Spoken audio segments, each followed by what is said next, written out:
Assalamualaikum and hi. This is the lecture for Igneous rock. We divide the description into three things. The first one is formation, second is texture, and the last one is mineral content. In terms of the formation, you need to discuss about two processes, which are the first one extrusive process and the second one is intrusive process. Because of the nature of intrusive process, we need to describe about the plutons. What is plutons or what are plutons?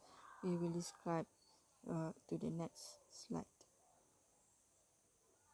So this is the close-up of the Earth. We have whatever inside the Earth crust, and we do have the outside activity.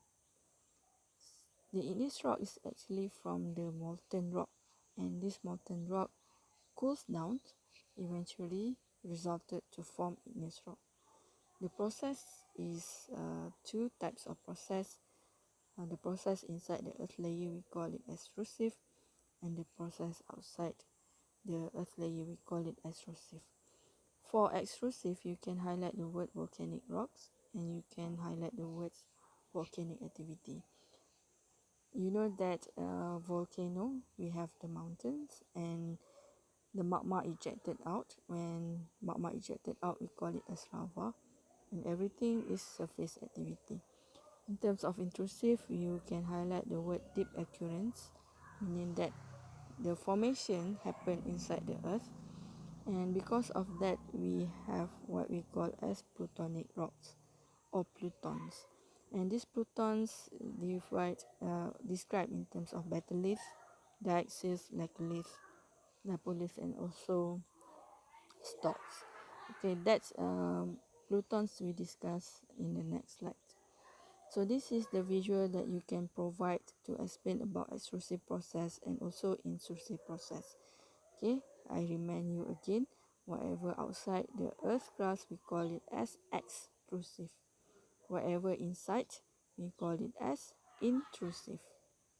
Okay, the first, this is magma chamber. Okay, inside here, a lot of liquid. This liquid is from molten rock. Okay, why the rock can melt down? Because this is very high in terms of temperature. The nature is liquid, so liquid have the tendency to flow into spaces that nearby. So this magma can move here and occupy this chamber, and this magma is also can ejected out from this vent from the volcanic activity. Okay, we discuss first in the discussion of intrusive igneous rock. Okay, magma from magma chamber which flow to this space, occupy this space, and because it's relatively far from the magma chamber, it experience different temperature and it cools down. And this process is very slow. Okay, because of the differences in terms of that the temperature is not that much, so the process is slow. We can allow for crystal growth and the grain is very coarse. So next you have this magma ejected out from the volcano mountain, and when outside the volcano mountain, this liquid we call it no more magma, but we call it as lava. Okay, this is very high temperature, and this also a liquid in very high temperature. But when it meets the atmosphere, which is for 37 degree in our country, it experience very huge difference, so it cools immediately. So extrusive igneous rock, the process is very quick. It will not allow for crystallization.